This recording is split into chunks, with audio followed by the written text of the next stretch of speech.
And if you're worried about not being able to go to a celebration that might go until 10:15 at night for people that are close to you because it's going to affect your bedtime, but yet you've slept over 7 hours every other night that week, we got to lighten up. We got to live our lives and recognize that living life is actually the purpose of life. And these routines and practices are there to make sure that we are in a place to do these things so that we can have these amazing experiences. We can connect with other people. Hello and welcome to another episode of Chasing Excellence. My name is Patrick Cummings, and as always, joined by Ben Bergeron. Every week here on the show, we dedicate some time to exploring how we can live a life of better health and increased fulfillment. We answer your questions about the 5 factors of health, dive deep on living a life of excellence, and explore the strategies and frameworks to help us chase what truly matters. Thank you so much, as always, for joining us. How are you, Ben? I'm doing great, Patrick. Thank you. We are recording this obviously prior to, but this episode is going to come out during the CrossFit Games. And so can you please tell me what the first couple of workouts are? Can you? Helen, a version of Helen. That's true, actually. We do know that. That just came out. There we go. And so I wish the future Ben and the future Cole all the best this week as you guys tackle the CrossFit Games. This week, though, what we've got in this episode, we've got listener questions about whether recovery drinks are necessary, the difference between complaining and telling people what's up, and any recommendations we may have for parenting books. Our workout this week is going to be a conversation about what to do when people think that chasing excellence is a selfish endeavor. And to celebrate the CrossFit Games, we are going to run down your top 10 favorite games events, at least so far. We can maybe revisit after this year's games to see if any events got on the list. Hopefully we can. Hopefully there's one that makes the list. That'd be great. All right. Our warm-up, we start each episode with your questions about the 5 factors of health, those few fundamental behaviors that most positively affect our performance, vitality, and longevity. Those 5 factors are how we eat, how we move, how we think, how we connect with each other and ourselves, and how we recover. First question first, as always, is in our move category, and this is from Mats. He asks or says, how fun would it be to have a games event called the sprint squat or the squat sprint? The athletes do 50 to 100 air squats and then do a sprint at max 100 yards. This would be to replace the classic and boring shuttle sprint and the bad interval workouts from earlier years. Divide the athletes into heats with the two best advancing to the next round. I think it'd create a lot of fatigue, and the test would be to see who handles the squat volume the best. What are your thoughts? I just thought this was a fun games focused, not super serious, but fun question. Creating games events is fun. I think it's cool that Mats has thought about this. But I think Mats is missing a few things that are kind of fundamental for a test. And that is, what is it that we're trying to test in this event? And Mats is saying that it sounds like he's saying is how they handle squat volume. Cool. But I think we have to recognize that the sprint is unnecessary, right? It's because what you need to be able to do is take the movements, take the standard deviation off the mean for each of those 2 movements. And in the 100 squats, I think it's what he suggested, right? 100 squats? Yeah, 50 to 100 squats. Yep. Okay. So in 100 squats, the first to the last place person will be, and what actually even more important is you take the average time and then the first person, last person, differences between that and the average.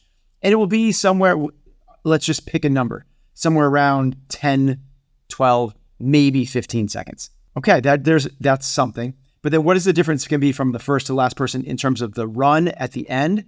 And the difference is going to be maybe 2 seconds. So the run is arbitrary. It's a non-factor. It's basically just a sprint it just get to the finish line. So a better test might be a 2-rep thruster at 155 pounds sprint to the end, because then we'd be testing, if it's going to be a sprint, if we're going to call it sprint, then it's truly a sprint and the sprint matters. But if we're going to say, no, let's see how they handle squat volume, cool, take out the sprint and then just call it what it is. It's a squat volume test. But Mats, 2 athletes advance, trouble there is you're going to have some athletes doing hundreds and hundreds and hundreds of squats while other athletes just do 100. That's not really a fair test for them going forward, where I've now done 1,000 air squats and my competitors have done 100. You're actually punishing the person that you can do those tests, but they have to be like this skill medley where it doesn't beat the athletes up, which they did last year. If you're going to advance, it can't be a brutal test that's going to destroy the athletes for the rest of the weekend, punishing those that actually do well. Then you have to actually create wild cards. You have to pick people that do well overall, but don't do well in their heats because maybe they're in an unfair heat, and then they go on as well. So just some other factors to take into consideration as we're building out hypothetical games workouts. Because you are not, as of yet, in charge of these, though, And hopefully never am. Really? That's a whole other conversation. I do not. I love programming. I do not like running events.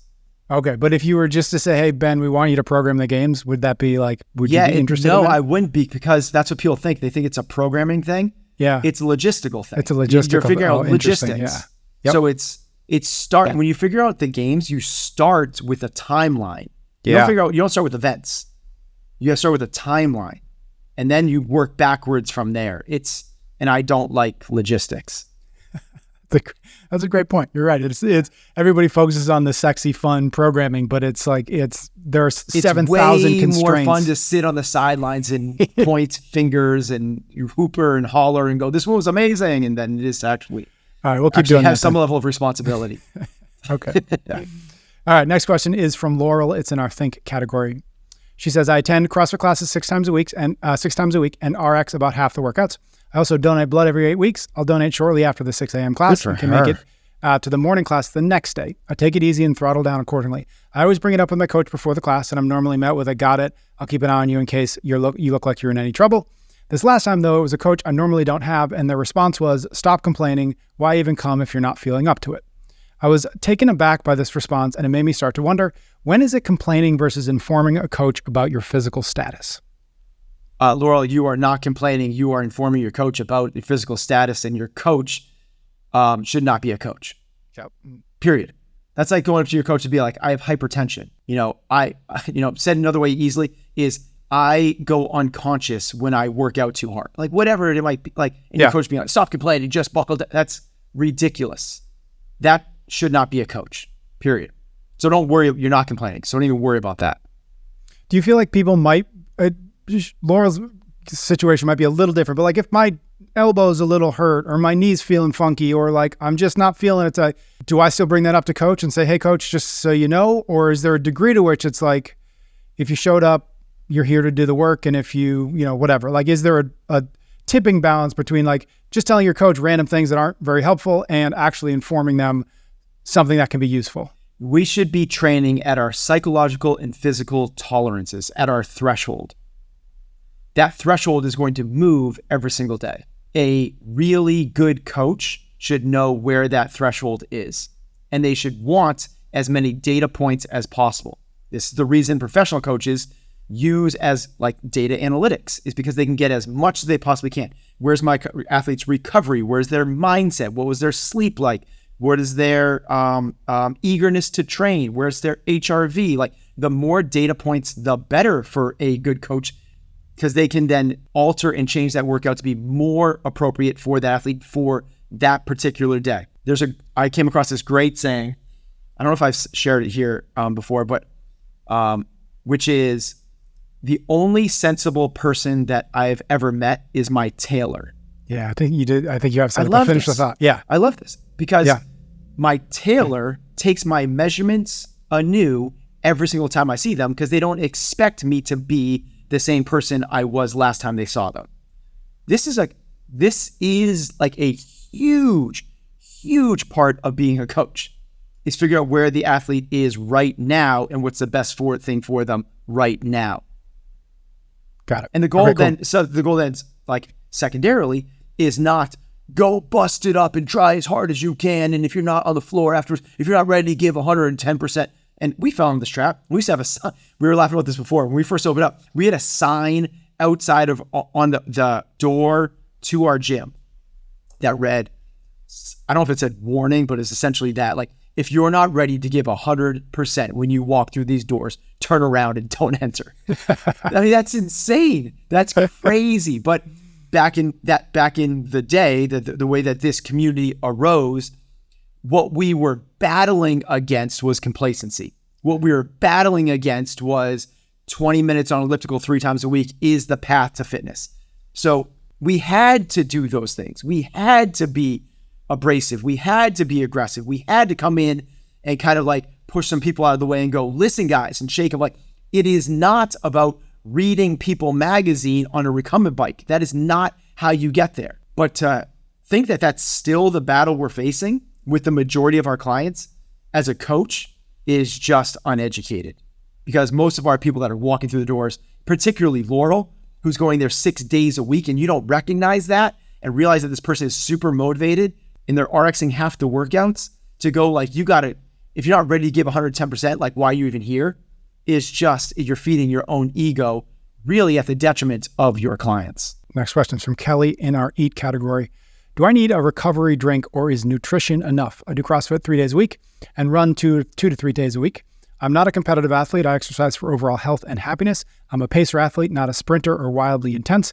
If a recovery drink is essential, which do you recommend? I love how our people like can identify themselves and they give themselves labels. I am a pacer, not a sprinter. Like I am a not a competitive athlete, but I take this, but it means a lot. Like I love how they can do that. The answer is no. A recovery drink is not necessary, particularly if your nutrition is good. Where it comes in is if you are training to the point where, the saying is intake levels to that which support exercise, but not body fat. That's what really matters. So if you're getting enough fuel, I'll call it like fuel through whole foods, and honestly, there's a hydration aspect of that as well. You don't need to, quote, supplement or take any sort of post or pre-exercise stuff. It comes into play when your nutrition is not up to speed. Either you're not getting enough carbs, you're not getting enough protein, you're not getting enough healthy fats. That's where fish oil and omegas, things like that come in. And or you're not getting enough hydration or electrolytes, aka really sodium is the biggest one, but magnesium, potassium as well. If those things aren't in place, then yes, you can add those things in, but are they a necessity? Definitely not. Recover question from Julia. Yoga, mobility, and stretching are all 3 separate categories. Can you talk about the difference if we need all 3 and how to choose which one to focus on? Okay, let's do some, we're not going to put this in a textbook, but let's just put some like macro words to what these things are. So people can kind of go, okay, I can separate these now. Let's start with the one that most people are most used to, which is stretching. Stretching can take 2 forms. It can be static or dynamic. Stretching is bringing your muscles through a full range of motion. If you're doing it dynamically, it means that you're doing it through movement, mostly like just constant movement. Think like arm swings, leg swings. A lot of classes now do this with like walking, like we'll do walking, quad walking. We'll do walking, knuckle drags. We'll do side lunge across the gym. That's just a active form of that. Static stretching is you're going to do that, but you're going to hold the end range of motion for a set period of time. And that could be 10 seconds, 20 seconds, or up to 5 minutes or longer, really. Here's a quick little thing about static stretching. About stretching in general. The sports community has kind of shunned the static stretching before activity and really promoted active stretching. And that's what you'll see a lot more of. Like if you go to a football game, you'll see the football players mostly doing more active stuff. I don't want to diminish the efficacy of or the effectiveness of static stretching, particularly for if you have trouble owning end ranges of motion. Static stretching will do, my opinion, a better job of getting you to those end ranges of motion than dynamic will. If you have end ranges of motion, dynamic stretching is more beneficial. And actually, static stretching has been shown to diminish performance before an activity. But let's understand that. If you're going to do a set of squat cleans, yes, if you have no mobility limitations, let's do some dynamic stuff. Let's get you ready for that explosive movement. Or if you're going to sprint 100 yards, let's do some more like tuck jumps and like things like that. But if you can't get into a below parallel position, to say like don't static stretch to get in that below position and just start going through dynamic range of motion is not what we're looking for. So, okay, I digress and maybe possibly a tangent there. That's stretching. Mobility is when you start to not necessarily just the ability to hold on to end range of motion, but now like the quality of your tissue is being taken place. And usually this takes the form of, the stuff that Kelly Starrett has really promoted, things like using self-myofascial release. And all that means is kind of like working through the gunks of like the tissue quality with a lacrosse ball, a full roller, using a band that might help you give your body not to resist against it, but bands are really nice because it gives your body a signal like, I'm in a safe environment. This is not going to, because it gives, there is a ton of end range of motion that comes from that type of work, which is really cool. If you have a tight adductor, a tight hip flexor, you can stretch it till the end of time. But what might end up happening is you're only stretching the things around the area that actually needs the trauma or the tight area. You need to target that to really make significant changes. And the way you can do that is by getting there and just think of it like pieces of Velcro, kind of Velcro together, and you starting to work that Velcro apart to the point where it actually does release. You don't get that through stretching. In fact, stretching can actually make it, it's weird, but it can make the tight area tighter while just loosening the things around it. So in that case, mobility work has a big, big place in what we're trying to do. I also believe in stretching. I also believe in yoga. Yoga means union. Yoga has very little to do with this calisthenics version that we've created in the West. Now, that's why I think people talk about yoga here. That's what, in this situation, in this question, that's what we're talking about. Okay. But really, yoga is a ability to become one with your mind, body, and spirit, along with the universe, and find harmony in your life. That's what yoga actually is. And one of the ways that they've done that is through breath practice, and then it became breath practice through movement.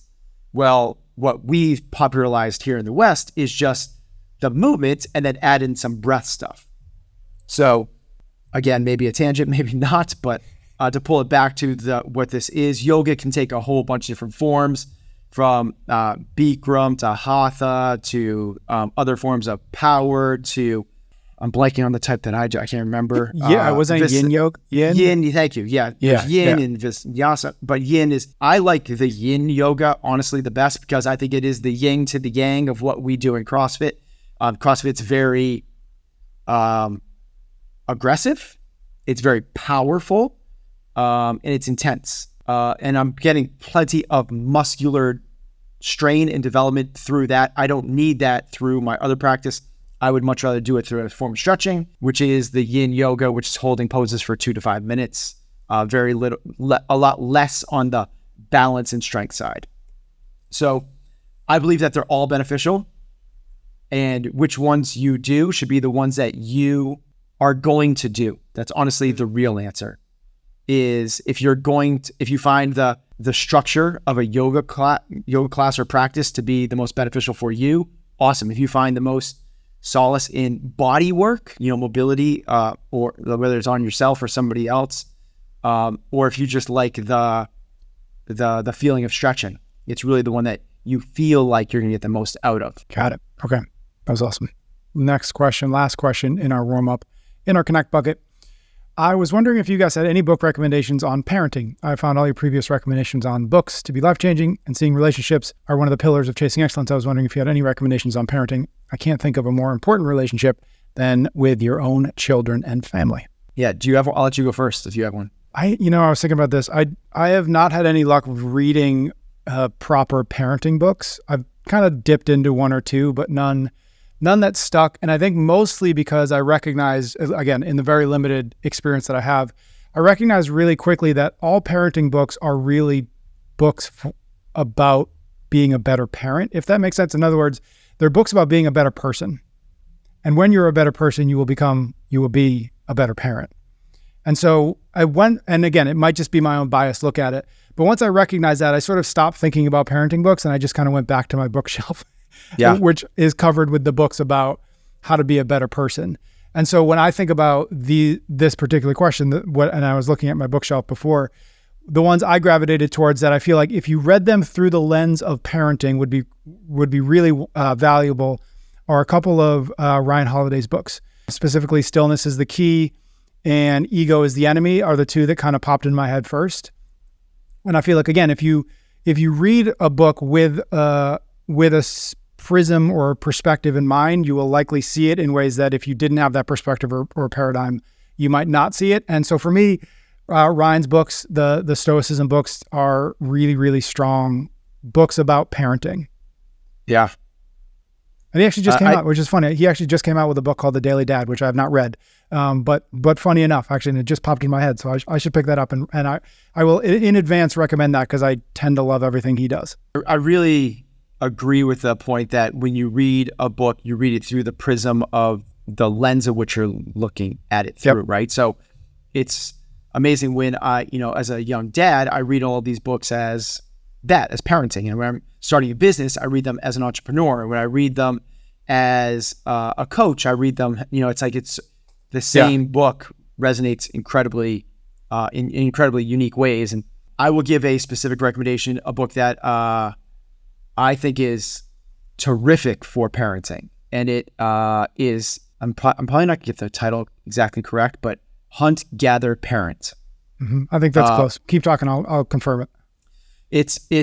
I'm a huge fan of evolutionary biology. I just think that the way that we have, it's been built into us. There's a reason that golden retrievers act the way golden retrievers do, and pit bulls act the way pit bulls do, because for like hundreds of, like a long, long time, they've been bred to act that way. Well, that's the way we are as human beings as well. It's like we can't discount what's happened before we were born, and that we're this kind of like pattern that we have been born with. And what we're doing is we're taking kind of like this, what we default to do is take this modern society and discount all of the lessons and all these things that have worked for hundreds of thousands of years. And essentially the author travels to some of these tribes, and it's fascinating. The way that the children act, and the differences in the ways that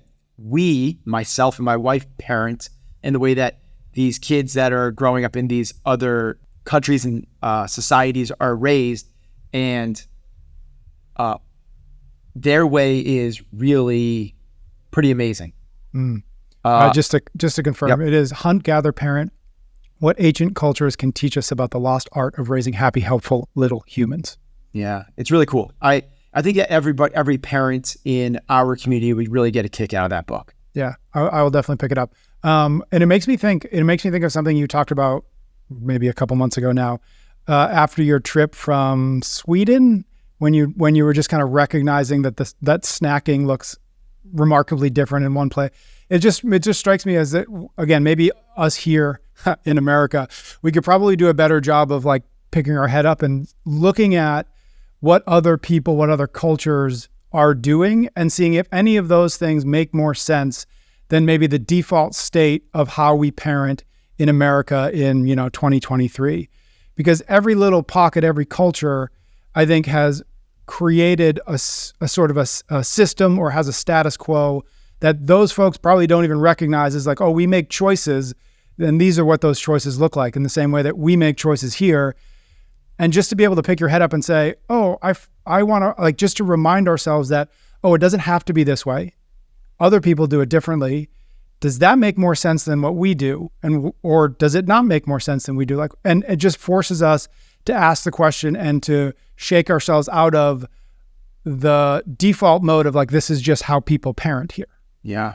That goes right back to our 3 pillars, our framework for the way that we want to navigate life, which is, do we have that level of awareness? And really it's self-awareness that maybe my way isn't the best way. Yeah. Just because this is the way I was raised, and or because I believe that this is the best method to raise, and or It's just my default programming, which is what most people are doing. They're not even going like, this is where I was raised, so I'm going to raise my kids this way, or I'm thinking about it and it's just the default. And what we got to do, when we talk about awareness, that's the number one thing, is can we pop out of the default programming?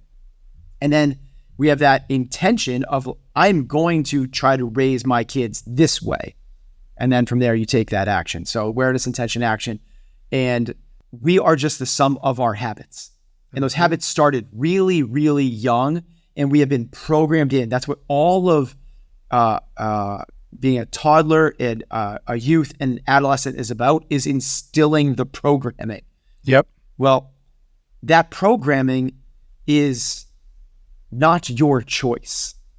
That's put into you by your peers, by society, and your parents. And if you want to operate at the highest level, I'm speaking to myself, if I want to operate at the highest level, I need to have that awareness, like this is just the programming I'm running on. Can I approach this with no biases? Like just no preconceived of this is right, this is wrong. Just look at it all on a flat surface and then pick and choose based off of what I think going forward is the best approach, not what I've done in the past. Zero cost-based accounting. So not what we spent last year, not how much, but going forward, what's the best thing that we can do going forward? And if we can just have that level of self-awareness that maybe this isn't serving me, and then the courage to change it along the way, that to me is what we should bring to all aspects of what we're doing. Thank you everybody out there for sending in your questions. If you want to get one in the queue for a future episode, find me on Instagram, PS Cummings, drop me a DM. I'll get it into our queue. Ben and I are going to be back in just a minute with a question from Kyle about why or how or what to do when people claim that chasing excellence is a selfish endeavor. Stay tuned. We are brought to you this week by Lifeforce. Click the link in the show notes to learn more about how Lifeforce can help you take control of your health and optimize your performance. Are you tired of feeling like you've been coasting through life? You want to take control of your health and well-being? Look no further than Lifeforce, the health optimization company that gives you the tools and support you need to reach your full potential. With Lifeforce, you'll have access to their state-of-the-art diagnostic testing, functional medicine doctors, certified health coaches, and advanced nutraceutical and hormone therapies that'll help you understand your body like never before so you can optimize your mental and physical performance.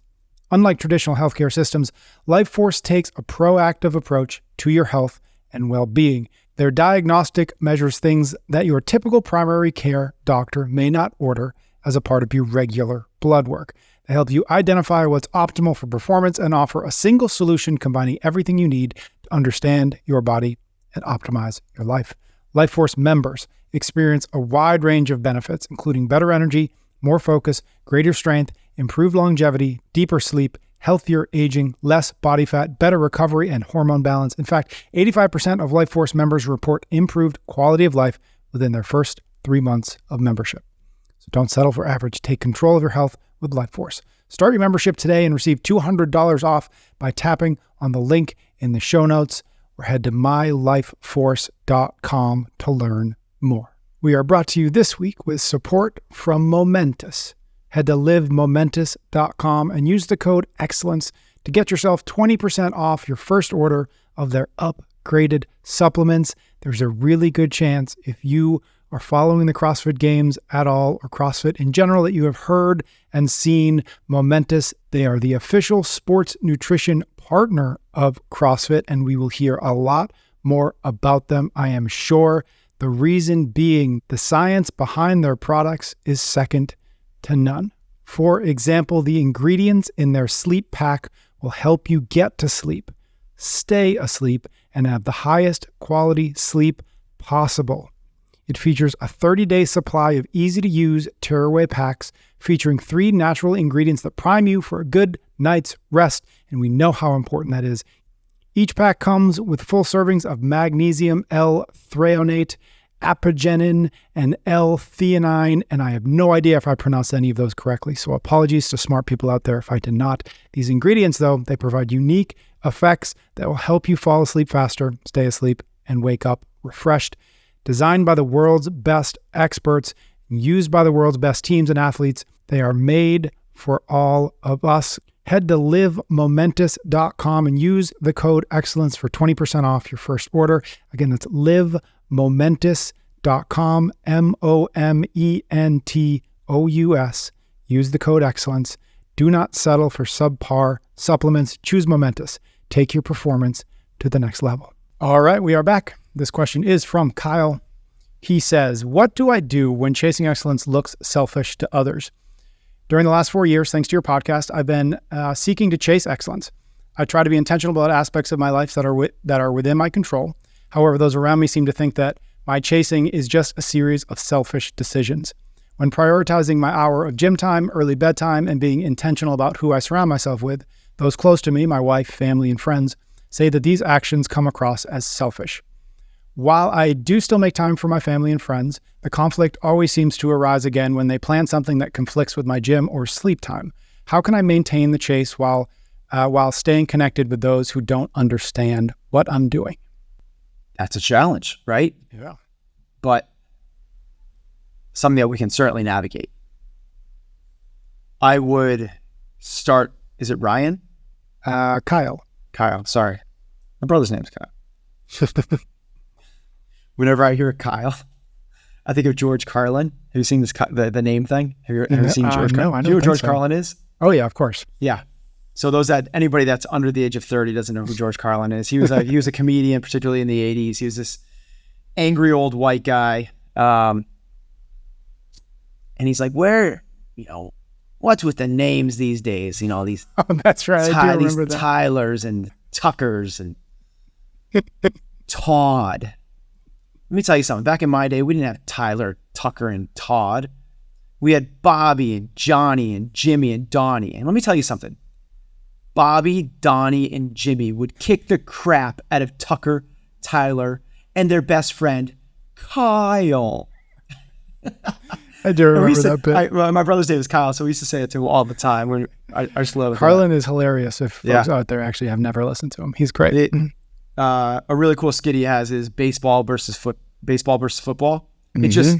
It's like a very it's a really neat thing. Google George Carlin baseball versus football. So okay, Kyle.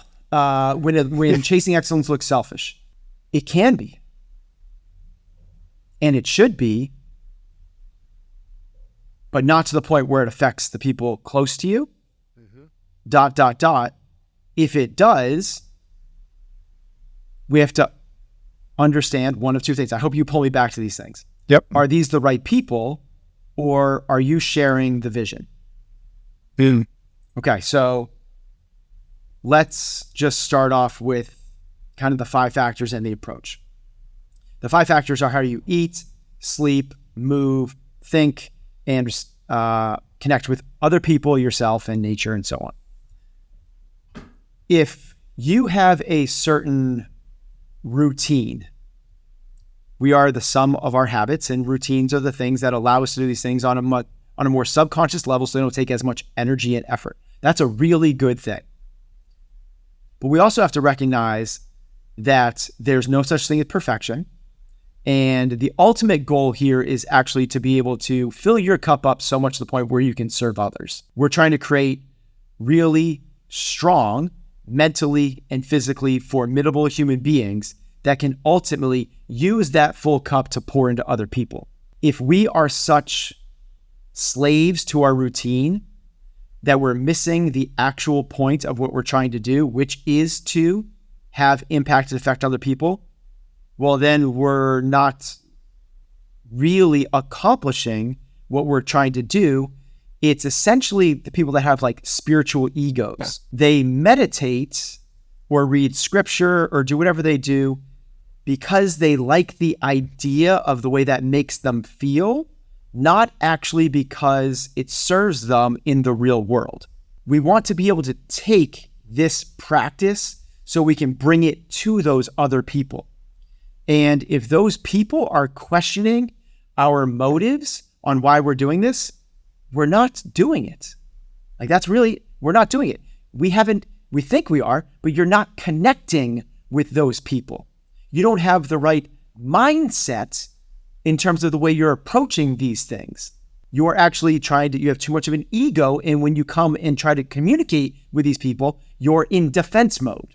Now, what we need to be able to do is recognize and have the flexibility that if we have even 80%, like our routine this should not be an everyday thing. It doesn't need to be an everyday thing. But if we are doing some level of these things most of the time, and we're able to hold onto that practice for 80% of the time, we're going to be so excited with where we end up. There's no such thing as perfection. And if you're worried about not being able to go to a celebration that might go until 10:15 at night for people that are close to you because it's going to affect your bedtime, but yet you've slept over 7 hours every other night that week, we got to lighten up. We got to live our lives and recognize that living life is actually the purpose of life. And these routines and practices are there to make sure that we are in a place to do these things so that we can have these amazing experiences. We can connect with other people. Similar to the workout time or whatever it might be in these other 5 factors. We got to make sure that we are not allowing the discipline to actually affect the aspect of living our lives to the fullest. Our lives are the sum of our experiences. In the journey of getting to a fulfilled life, part of the journey is discipline. Discipline creates freedom, 100%. So what we need to be able to do is get to that place where we are living a disciplined life, and then it's not discipline being the greatest virtue and value, it's freedom. Freedom to and freedom from. And that's freedom to stay out till 10:15 at night. Freedom to skip a workout. Freedom to go to my kids' whatever, sports game, social event, field trip, and miss my workout. That's what we ultimately want to be able to do. And it's only because we've been disciplined up until now that we can actually do that. In the beginning, the beginning of this journey towards a life of chasing excellence, we need to edge a little bit more towards the discipline side. It's kind of what we were talking about earlier in this conversation. When CrossFit first came in, we had to double down on the grit, the grind, the hard work, and the intensity. And because that's not what training looked like at the time. It looked like elliptical and recumbent bikes with a magazine. So we had to go, no, it's this. Well, now that we have this, let's not continue down that path to the detriment of ourselves. Let's understand that we want to reevaluate the value set and the ultimate goal of what we're trying to accomplish. So how do we do that? The number one thing we want to be able to do is to create an environment which makes it easy to eat, sleep, train, think, and connect in a meaningful way. So if you are sharing the why, which is start with why, and sharing the vision of what you're trying to create on a continuous and constant basis with those that are close to you. That's incredibly important. It's one of the things that I've realized I have not done as good a job as I need to do in my business. Is the vision is in my head, and it's so passionate, and it's so real, and it's so concrete, and it's so exciting that I feel like I'm just talking about it all the time. Mm-hmm. But I'm sharing with this person here and that person there. By the time I get back to the original person, it's been weeks, months, or quarters before I even shared it with them. So we never are going to be able to share the vision and the why enough. So that's why it looks selfish to those on the outside, because they don't understand the actual purpose of this. And perhaps we're too regimented into this and not giving a little bit of that 20% that should fall away. Having said that, if we are truly, and I would ask everyone to have a real deep conversation with themselves, am I sharing this vision and the why, the values of what you believe in? to the point where it's nauseating to yourself and they're still not supportive, we got to work on cleaning up the environment. Mm-hmm. In that case, you have the wrong people on the boat. And this is one of those things that's a really challenging thing, but it's the same thing in your business. It's the same thing in your family. Now, that's like whether it's really hard. Friends, family, business, it doesn't matter. We need to surround ourselves that speak the same truths. Now, let's get a bunch of group think. That's not like I want people to challenge, and give new insights and be creative thinkers, and not just to go yes and yes and yes, but at a fundamental level, if they don't believe in health, wellness, and the pursuit of excellence, and that's something that you've centered your life around, we're not going to be able to get to where we want to be, which is a full life. You're going to be at constant conflict, and you're going to be trying to convince a vegan that you're worthy in going on your hunting trips. That's not the fight we want to have. What we want to do is you believe hunting is actually the most kind thing you can do to the animal kingdom because your single arrow is killing one heartbeat that provides you for 6 months of food, as opposed to plowing a field that kills every single heartbeat in acres and acres and acres that only supplies a few potatoes, corn, soy, whatever it might be. So this isn't a rant against, but I could go the opposite way and talk about that. But it's not a matter of right or wrong. It's a matter of values. So it's the same thing. Like, it's not a matter of like, no, we should be traveling and having margaritas on the beach and, working with psychedelics to expand our mind. That's a value set versus, no, we should be regimented. We should be routine. We should go to the gym, and we should only have kale and grass-fed salmon. Like, not right or wrong, but understanding your value set and then surrounding yourself with people with the same values is incredibly important to this pursuit of chasing excellence. And if we do this in the right way, the selfishness thing goes away. Did you say grass-fed salmon to be funny, or was that just a weird slip of the tongue? That's a weird slip of the tongue. Yeah. Yeah. If you start calling me out on all my mistakes, we're never going to get through this podcast. You said something at the top of that answer that I think is really important, and I don't know if we've ever really expressed it as well as you did. And I'm paraphrasing a little bit, but you said the point of filling our own cup is so that we can give to other people. It's not to fill our own cup so that we can get a bigger cup or so that we can win at who fills the cup the fastest. And I think we miss that sometimes. I think we live in an era of like hustle culture, and I think we forget sometimes that that we're talking about, that we talk about every single week, that we here are talking about and trying to play an infinite game. But if we forget that and we don't bring that to our decisions, and we don't bring that to these conflicts that Kyle is sort of expressing, we can kind of default to thinking or acting as though we're playing a finite game, which is a game that we are playing to win. Whereas if an infinite game is a game we play for the sake of continuing to play that game, and health is an infinite game. And I think we have to be careful. And maybe this is part of like our own, your and I, evolution of what chasing excellence means, because maybe we were more finite 5 or 6 years ago when we had this when we first started having this conversation, versus where we've evolved it to. And so maybe we've got to own a little bit of that in terms of just how we talk about these things and how we express them. But you don't win at health. The way you win at health is that you use your health to do good, to help others, to impact others, to chase your own dreams, right? To live with your heart on fire. Kyle's not going to win health. He's not going to win by getting to bed on time one more time if it's at the sacrifice of something else. As you said, it's probably actually the reverse. He's actually losing something. And so again, I just think about that because I think it's easy to think, or easy to get trapped into the mentality of, I do this because I'm trying to win at something without ever questioning what does winning look like. Yeah, I love that.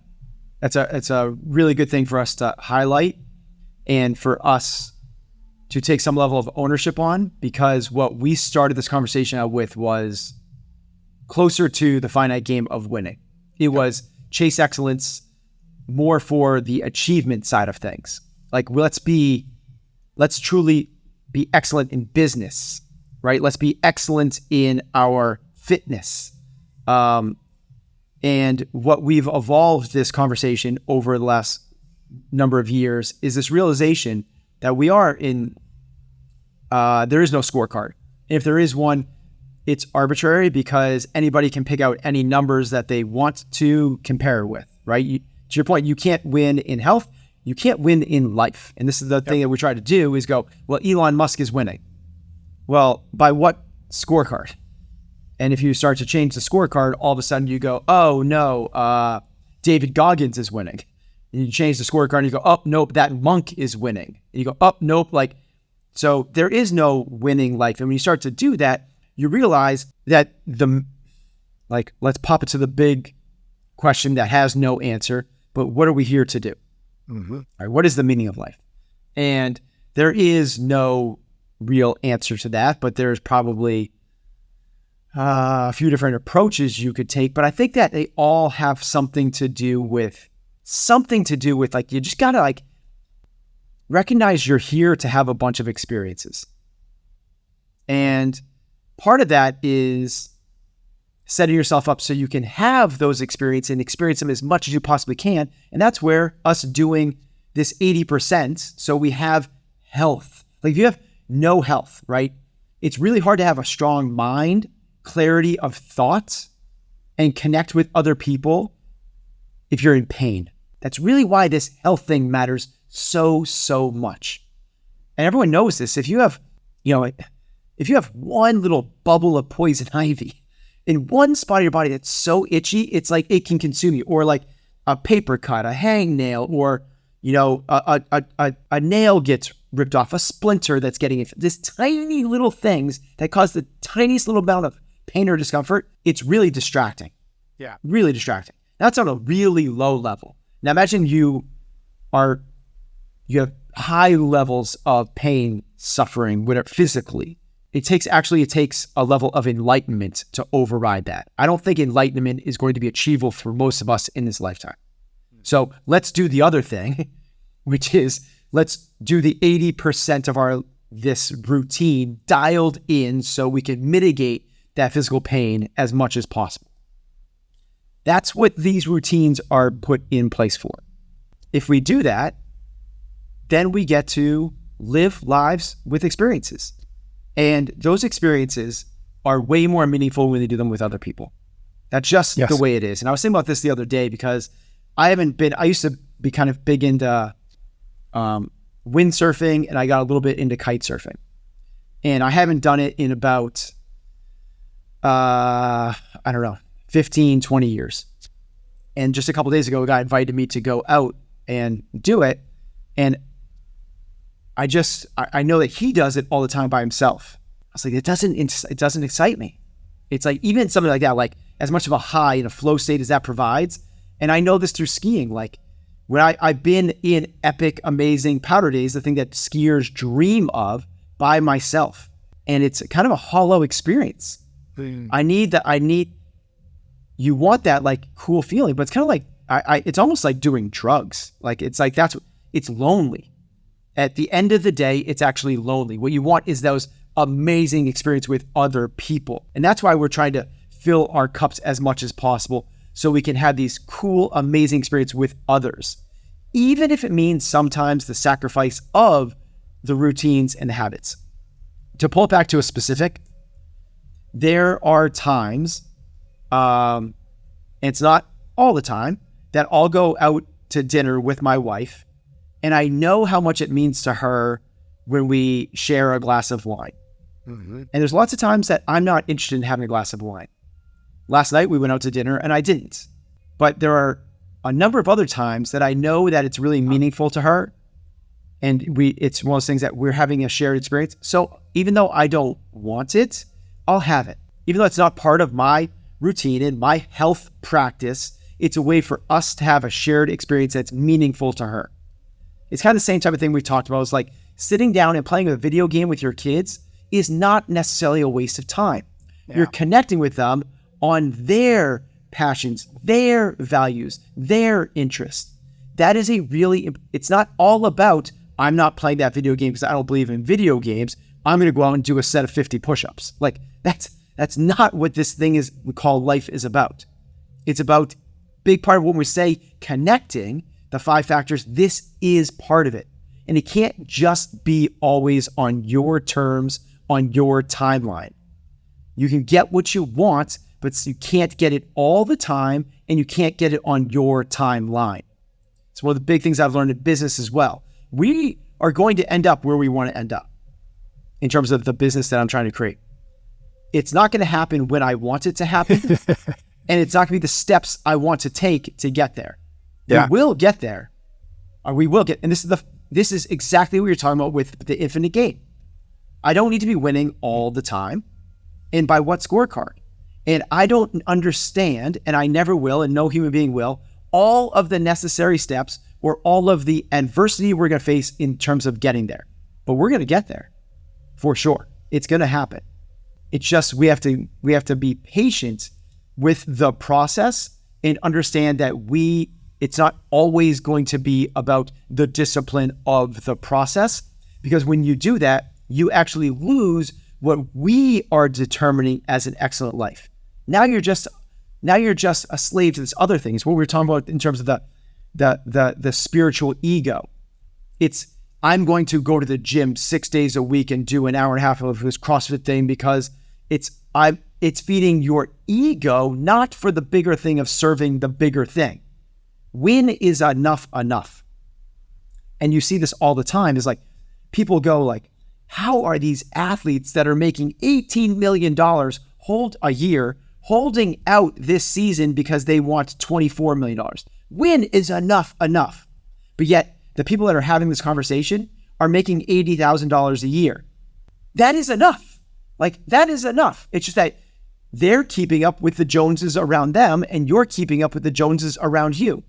Somebody that is living in a hut in the desert made of mud that makes $6 a month is going, if I had $80,000, it was like, that's insane. Why would anybody try to get to $100,000? That is crazy. It's like, we have to, this is again, the earlier conversation of pop up out of the programming and realize what it is that we ultimately want to be chasing, and have that self-awareness that it's not the program, it's not following the process that is the goal.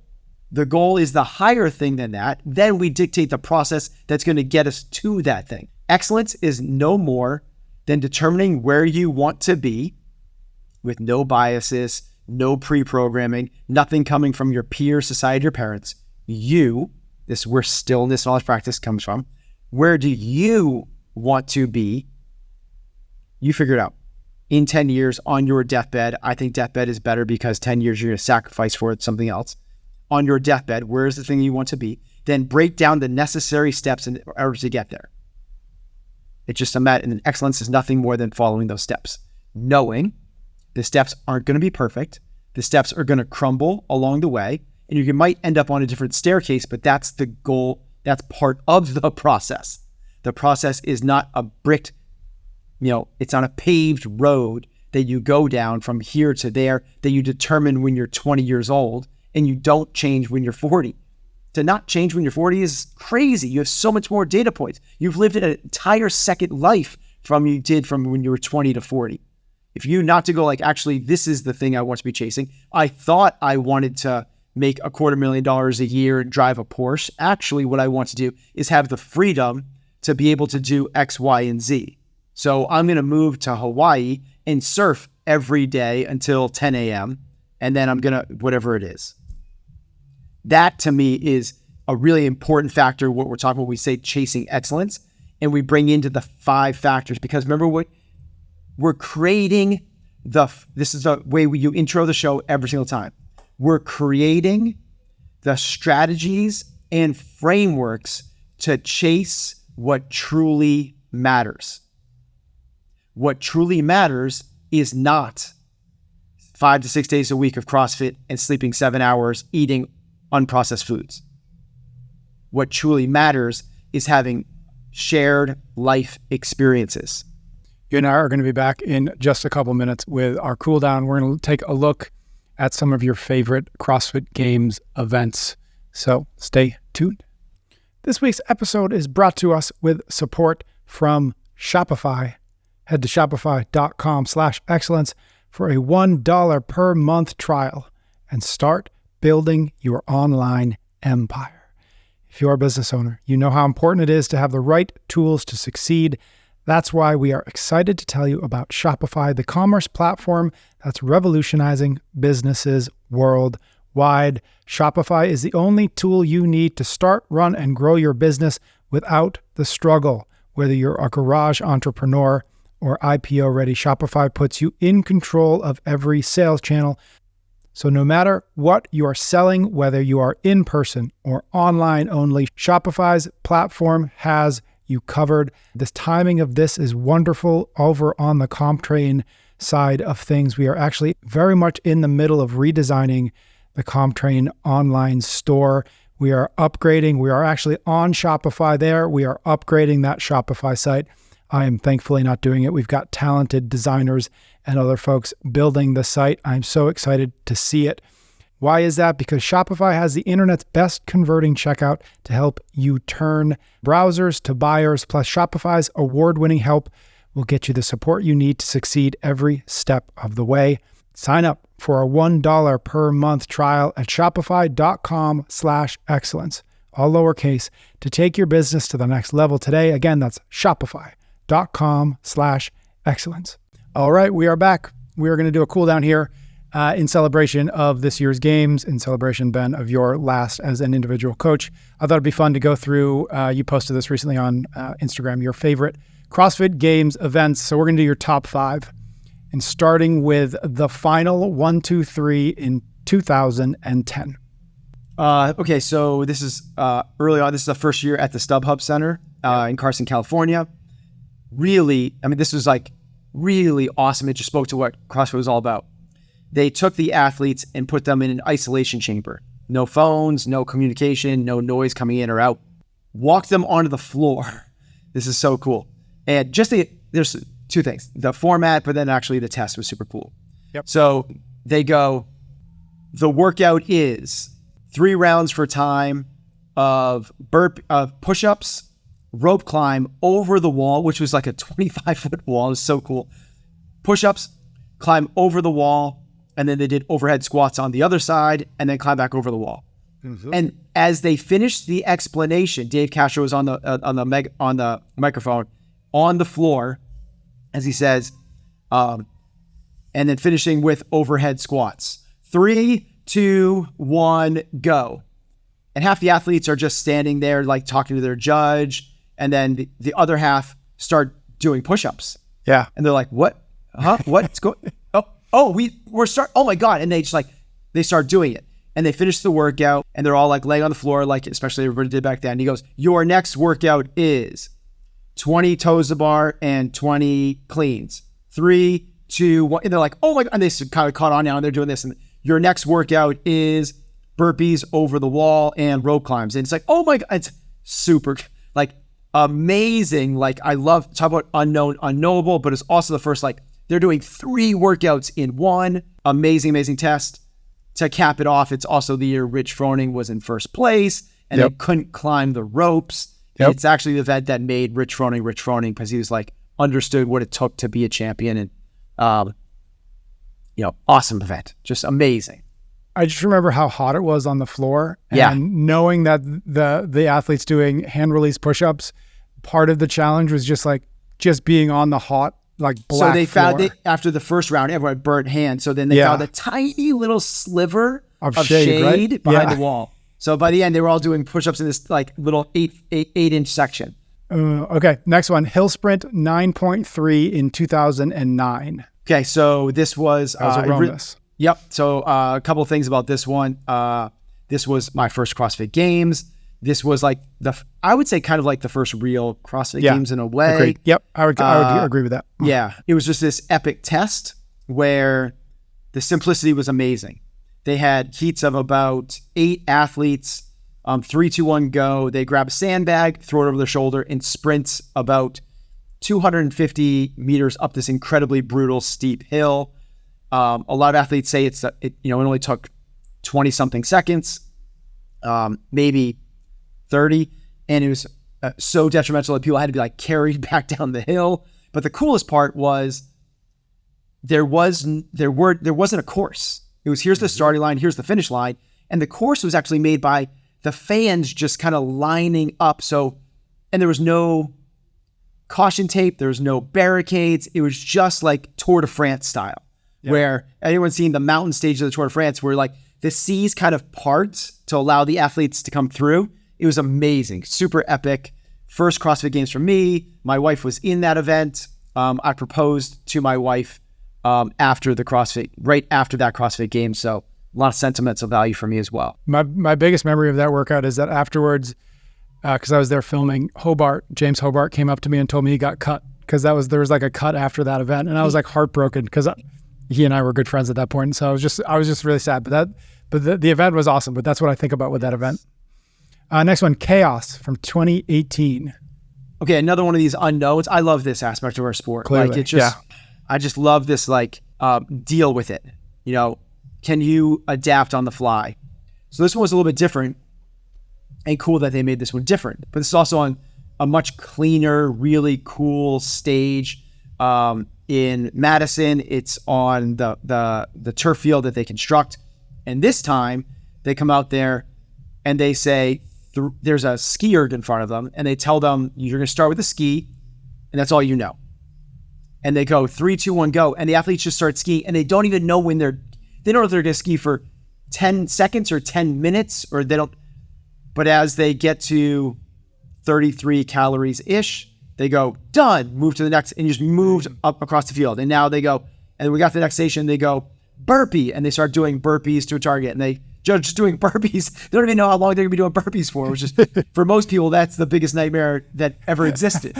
Yep. And then when they get done to a certain number of burpees, they're like, done, move forward. And they move forward and they do these pistols. And then they don't know how many, and they go, done. And they move forward and they go to the 40-inch box jumps. And so there's so many cool things about this is you didn't know how long you're going to be out there. You didn't know how long you're going to be out each movement. You didn't know how to pace it. You didn't need to go hard, which is real life, right? Like there's a lot of things in real life that you get into that you have no idea, like the house is on fire, right? You have no idea whether you're going to be able to like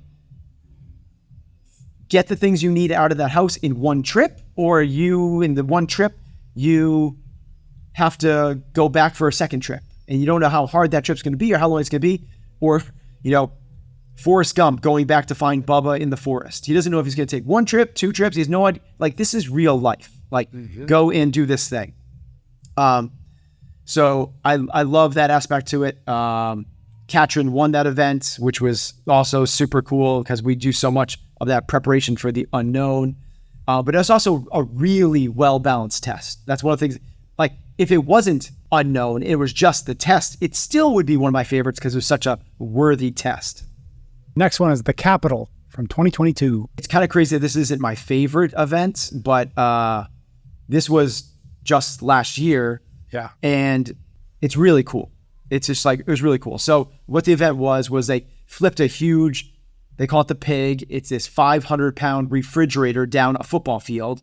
When they get to the end of that, they ran 3 miles to the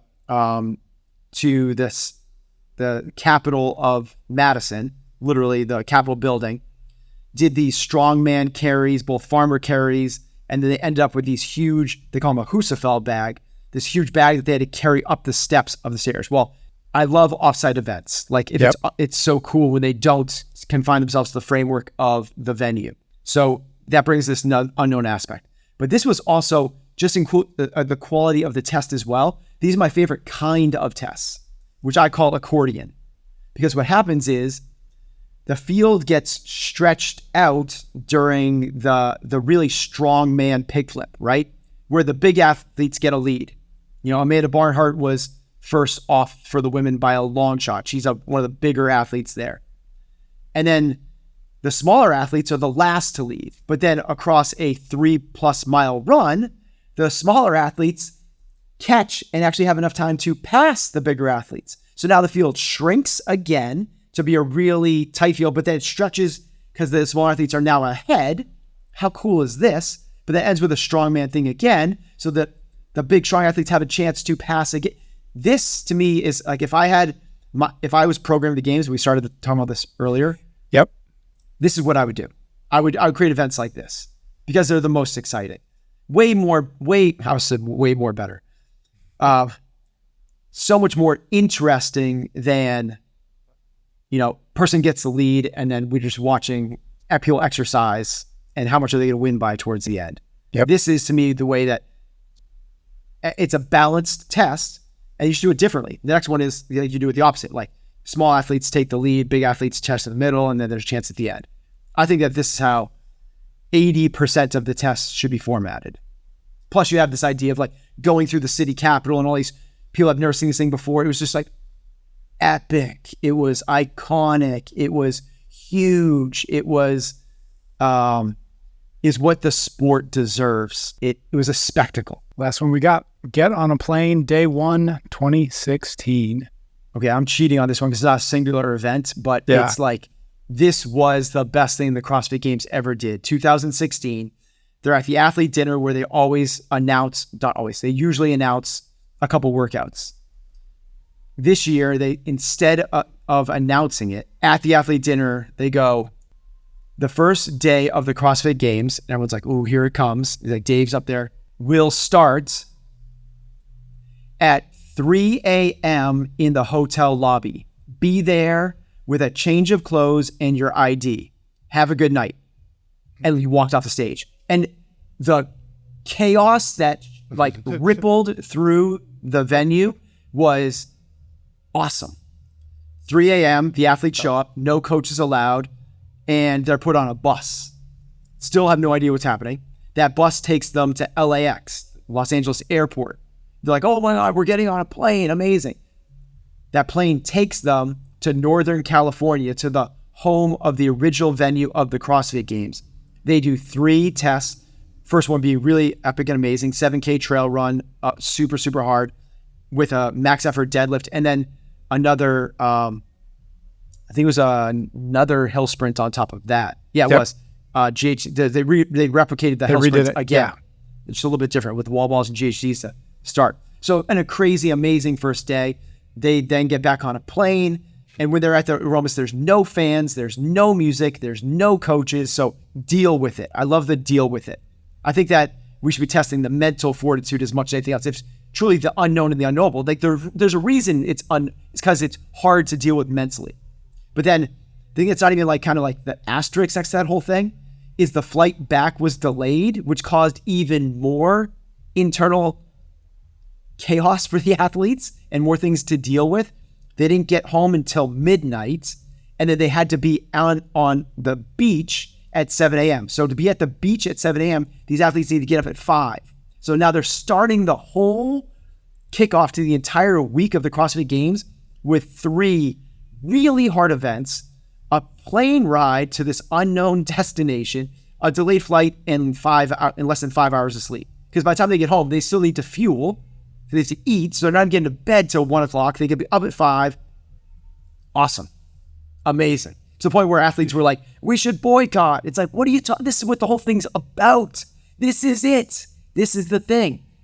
Imagine Navy SEALs being like, that night was hard. We shouldn't go tomorrow. All